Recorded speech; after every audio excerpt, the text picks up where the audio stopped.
Okay, today we're going to walk you through the installation of a Boomjoy ceiling fan. Now, right out of the box, it's like most other ceiling fans. It comes with all the parts you need and the instructions, which are important because ceiling fans are not easy to put together and install. But this is a beautiful fan. It doesn't have a light, but it does have a remote control. It can go multiple directions, and it has everything you need. I thought that the panels of the fan were at lighter weight than I thought.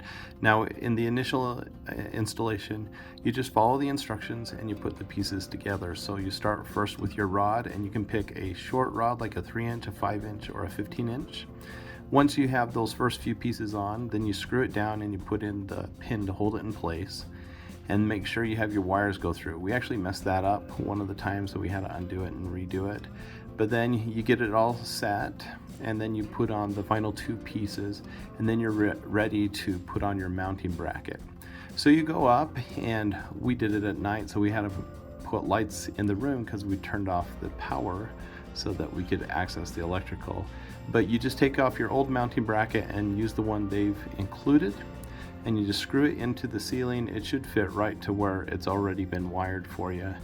And so you just screw it in, and then you make sure that the green wire that they've included is put on your mounting bracket. That's going to be your grounding wire.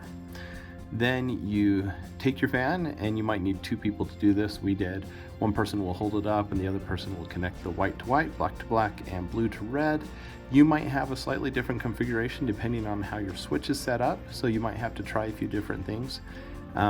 But then the hard part is getting the part that connects to the remote control to fit behind that bracket. So it mounts right up in the wall, but it's hard to fit all the wires in there. So get them put together and then figure out a way to put them in.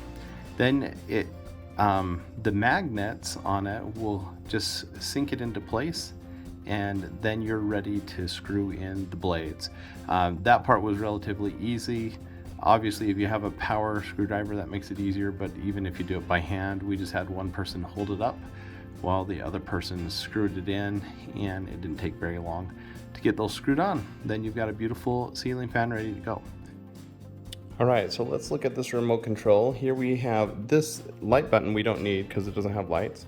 Here we've got the fan on and off. And then here we've got all the different wind speeds. You'll mostly be on 1 or 2 for light speed. If it's a really big room, then you might get to 3, 4, 5, or 6. The center button here will reverse the direction. It will slow down, pause for a few seconds, and then start going the other direction.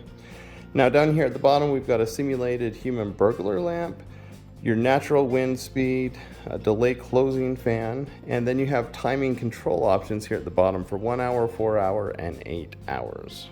And there you go. That's your Boomjoy ceiling fan. It's a beautiful fan.